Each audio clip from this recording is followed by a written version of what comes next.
नमस्कार साथियों, weekly legal news में आपका स्वागत है। आइए सुनते हैं इस सप्ताह की मुख्य लीगल न्यूज़।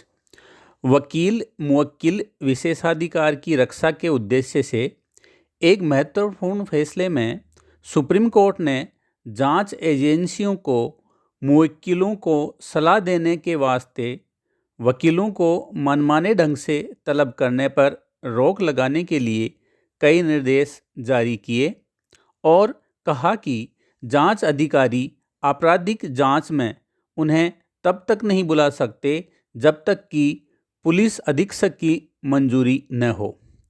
ईडी द्वारा वकीलों को भेजे गए सम्मन को खारिज करते हुए न्यायालय ने कहा कि यह उन आरोपियों के मौलिक अधिकारों का उल्लंघन है जिन्होंने वकीलों को अपनी पैरवी के लिए चुना था। सुप्रीम कोर्ट ने पूरे देश में पोर्न वेबसाइट्स पर प्रतिबंध लगाने की मांग करने वाली याचिका पर विचार करने से इनकार कर दिया। अदालत ने कहा कि ऐसे व्यापक प्रतिबंधों के सामाजिक प्रभाव गंभीर हो सकते हैं, जैसा कि हाल ही में नेपाल में देखा गया, जहां ऑनलाइन सामग्री पर रोक लगाने के खिलाफ युवाओं ने हिंसक प्रदर्शन किए थे। सुप्रीम कोर्ट ने एक याचिका को कड़ी फटकार लगाते हुए खारिज कर दिया, जिसमें याचिकाकर्ता ने स्वयं को हाई कोर्ट का न्यायाधीश नियुक्त करने की मांग की थी। अदालत ने इस याचिका को न्याय प्रणाली का मजाक बताया।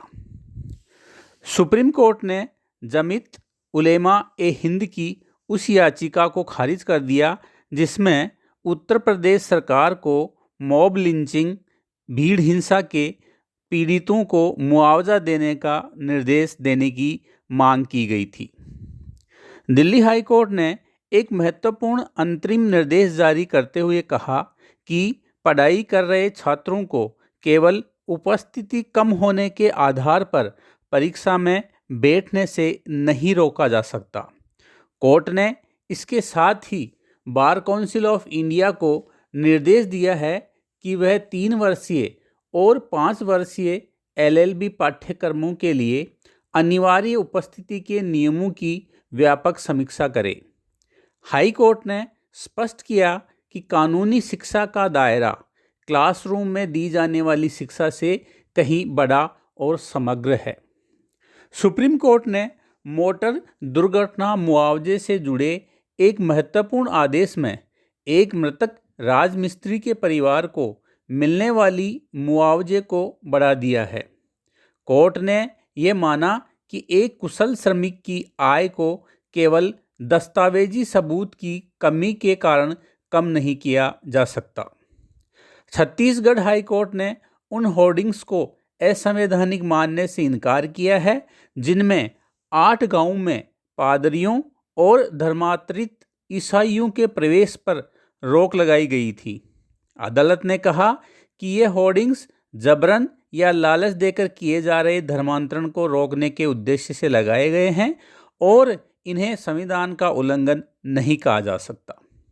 सुप्रीम कोर्ट ने एक महत्वपूर्ण फैसले में व्यवस्था दी है कि सिर्फ शादी से इनकार करना भारतीय न्याय संहिता के तहत आत्महत्या के लिए उकसाना नहीं माना जा सकता।